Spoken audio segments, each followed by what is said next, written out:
maske og gitt dere til andre.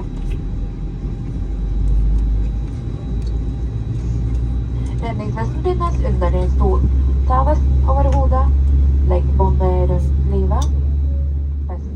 I left Trondheim on a particularly ice-cold day, the kind of cold that doesn't just touch your skin, but settles deep into your chest. The streets were quiet, still, as if winter itself was holding its breath.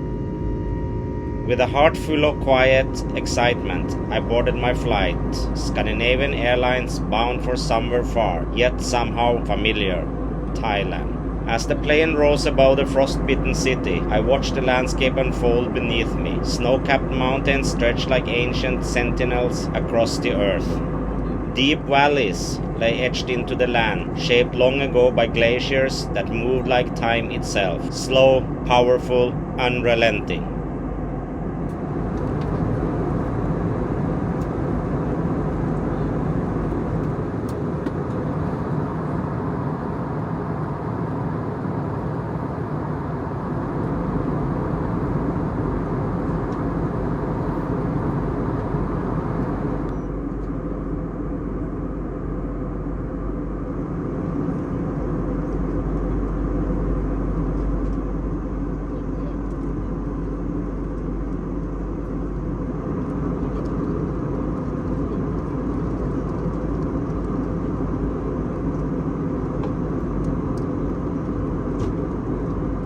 Somewhere over Lillehammer, the city that once carried the magic of the '94 Winter Olympics, I felt that same sense of wonder stir inside me, that quiet sense of being in motion, yet grounded in something meaningful.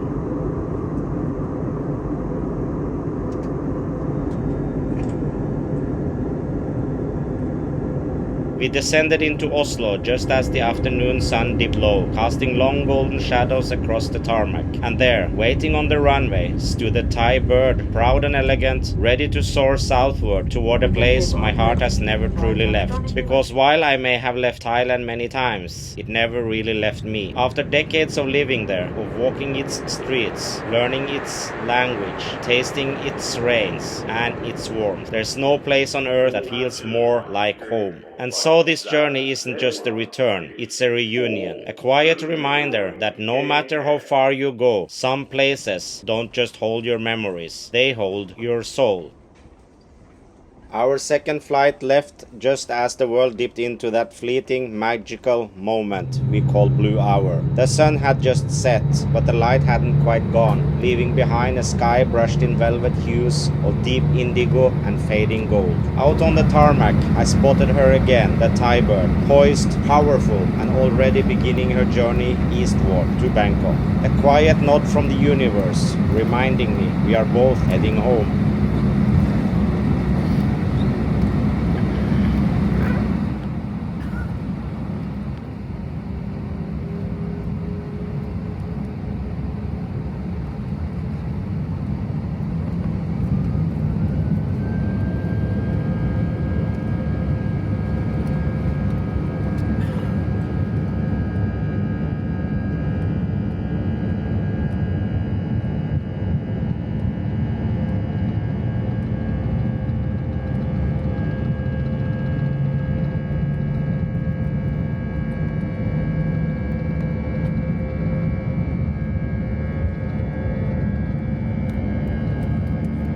As our plane lifted into the sky, the last of the day unfolded in the most breathtaking way. That unmistakable ice-cold clarity of a Scandinavian winter sunset. Skies painted in fire, red and yellow bled into each other like watercolors left in the snow. It was a kind of beauty that makes you forget to blink.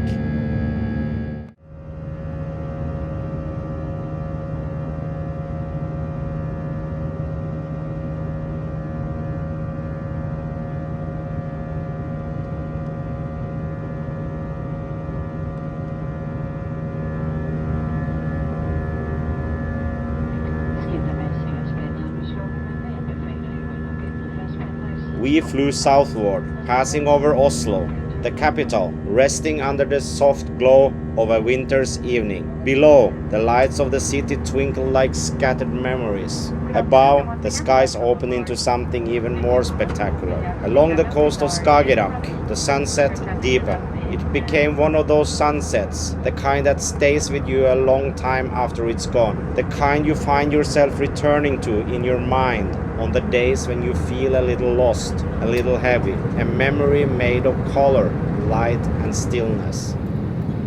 By the time we touched down in Copenhagen, night had completely settled in. The stars now held the sky, and everything felt quieter, softer. And in that stillness, a thought wrapped itself around me. The next time I would see daylight, I'd be in Thailand. That thought alone stirred something inside me, a flicker of joy, of anticipation. Butterflies rising like the warmth of the tropics itself, because sometimes just knowing you're on your way back to where you belong is enough to light you up from the inside.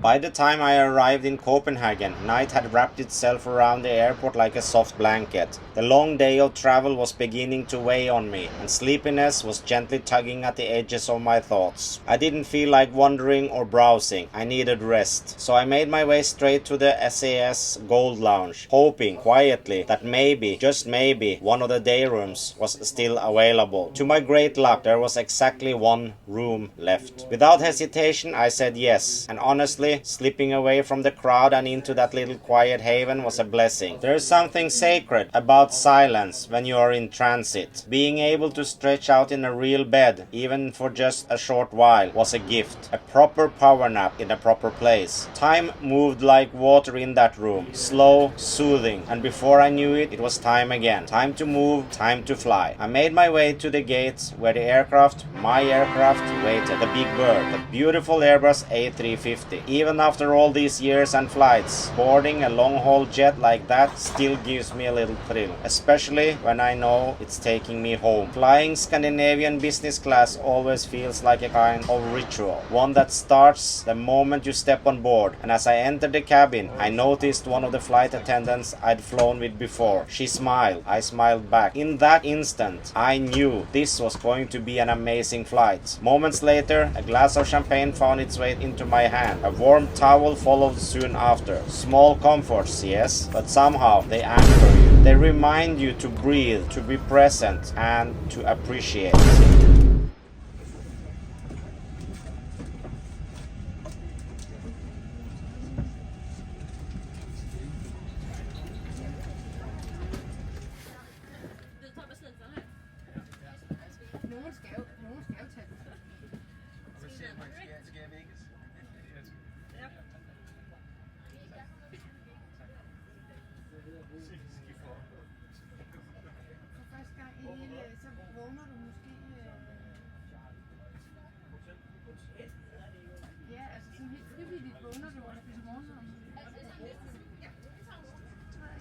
In case you're wearing headphones, remove them and listen carefully.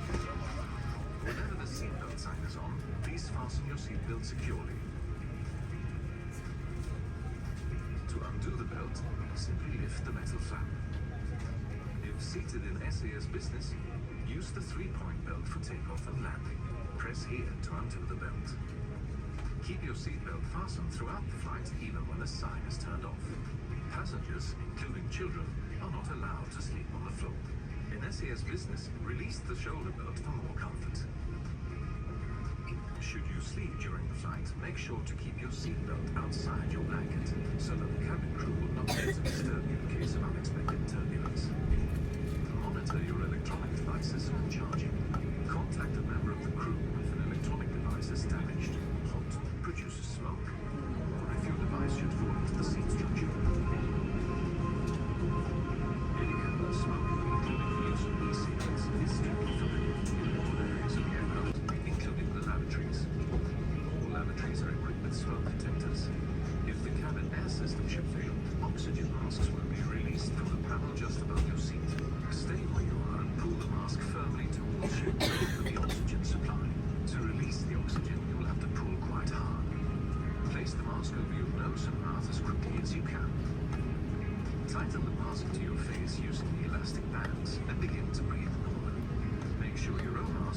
directly before helping anyone else. In the unlikely event of an emergency landing, please adopt one of the following positions depending on your seat.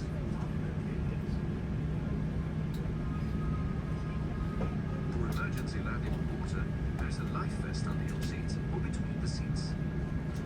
Pull the red tab to release. To use it, place the vest over your head, pass the strap around your waist, fasten the buckle, then tighten the strap. As you leave the aircraft, inflate the life vest by pulling the red tab. You can use the mouthpiece to top up the air if necessary, and a light will come on. We taxied slowly through the sleeping airport. I was eager to get into the sky, but still not in a rush. This wasn't a flight I wanted to get through. This was a flight I wanted to savor. To the nearest exit. Remember, it may be behind you. All doors are marked with green exit signs. Emergency lighting along the aisles will help you find your way. The doors are opened by moving the handle in the direction of the green arrow. Opening the doors will automatically inflate the huge slides. Jump onto the And slides. then, finally, after the long crawl across the tarmac, the engines surged, the nose lifted, and just like that, we were airborne. On our way to Southeast Asia, on our way to Thailand, on our way home. Please take a look at the safety on your card in the seat pocket in front of you. Thank you for your attention. If you have any further questions, just ask the cabin crew. We look forward to taking good care of you during the flight.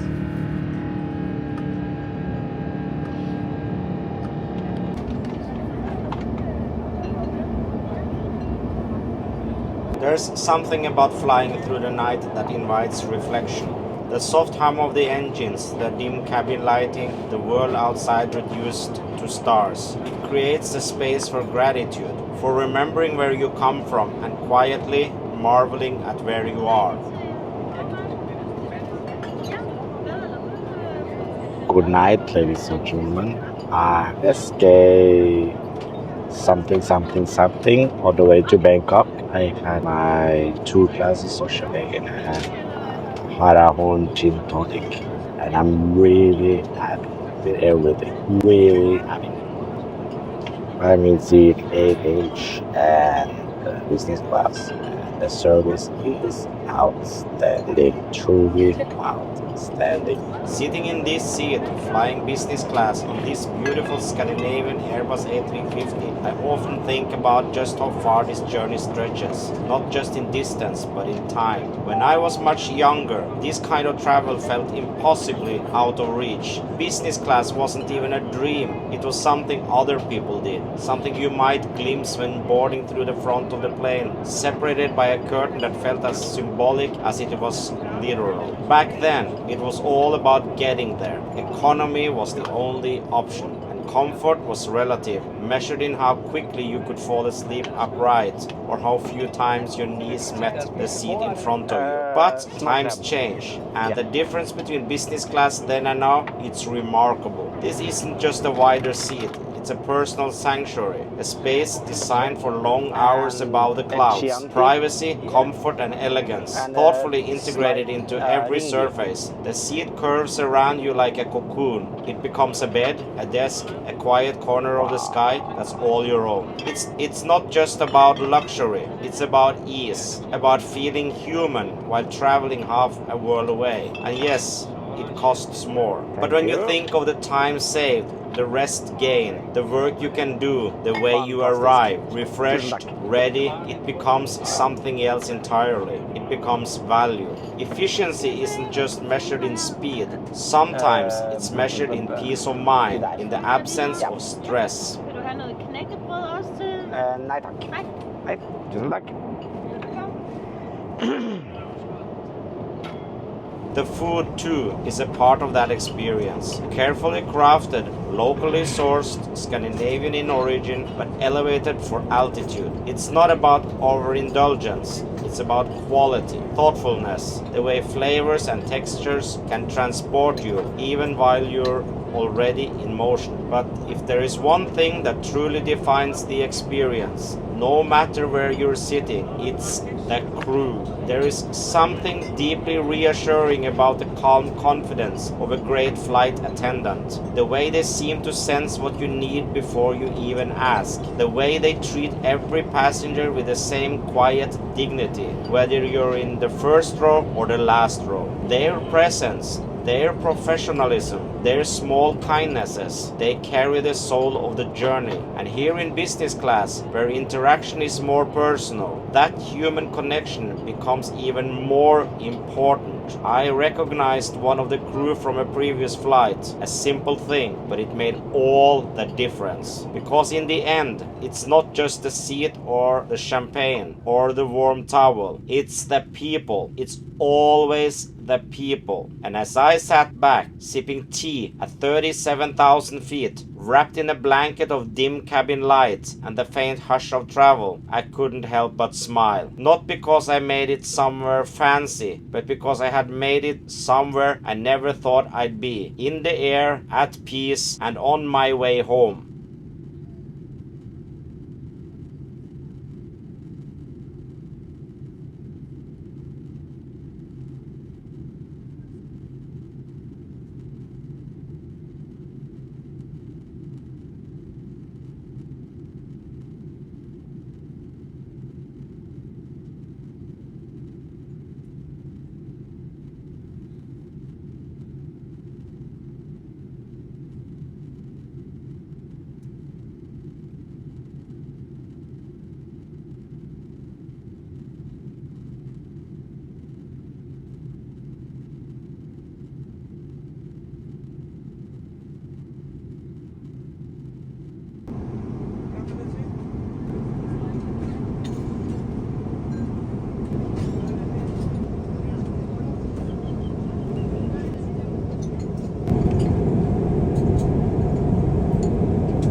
Up here, above the world, time moves differently. The clouds stretch endlessly beneath us, like a soft ocean of light and shadow. They part every now and then, just enough to tease the land below. Glimpses of green, rivers winding like silver threads, hints of the tropics, waiting patiently for my return. And I'm reminded, not for the first time, just how sacred this is. This journey, this perspective, and this life. Flying in business class, yes, it's a comfort, a luxury, a quiet retreat among the clouds, but beyond the fine meals, the folded linens, and the calm private space, it's the privilege of witnessing the world from above, of watching day turn into night and back again without ever touching the ground, of feeling held, suspended between where I came from and where I belong. I look out the window and feel small, but not insignificant. I think about the younger version of me, sitting in economy, watching the curtain close, dreaming, perhaps, or maybe not daring to dream at all. Never imagining I'd one day be here, wrapped in warmth and silence, heading home. And home isn't just a place on the map, it's a feeling. It's the smile of someone at the arrival's gate, the scent of warm air as it greets your skin, the hum of life outside the terminal that's somehow both familiar and brand new. For me, that place is Thailand. And this journey, this long, beautiful journey, has reminded me just how much it means to come back to a place that knows you, a place that welcomes you, not just with sights and sounds, but with a quiet, unspoken understanding.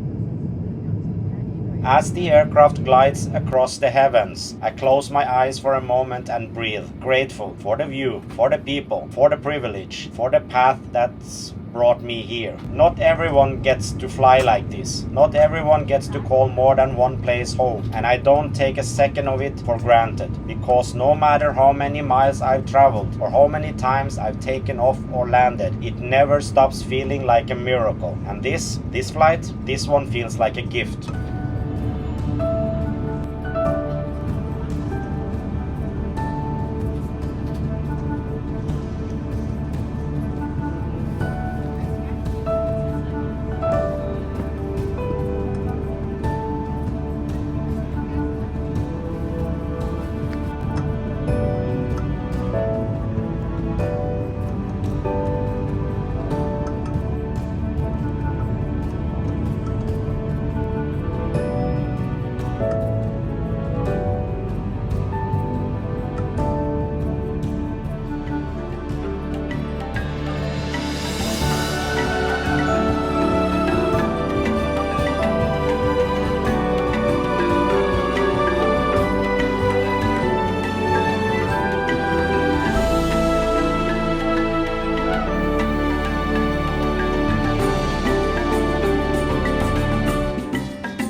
So ladies and gentlemen, I have arrived at Bangkok and I'm really tired. Even though I slept very well on the flight was amazing as usual. I ate so much food and I had so many drinks, I lost count. So I thoroughly enjoyed my flight here from Copenhagen to Bangkok. Right now I have checked into Hotel Ordinary at Ratchapraro and I will be staying here for 1 night, and then for the next 3 nights it's going to be an open schedule. And then I'll return to Hotel Ordinary for the last 3 days. I stayed at this hotel 5 years ago and 4 years ago. I stayed at this hotel a handful number of times and I've loved it every time. It's chic, it's just really special. I really like the mood here, and the bed is, as far as I remember, quite good. Anyway, I'm going to jump in the shower. I'm going to go to Central World to send some mail, and then I'm going to take a foot massage and just enjoy whatever comes up tonight. Time right now is 10 minutes past 6, so it's getting dark very soon.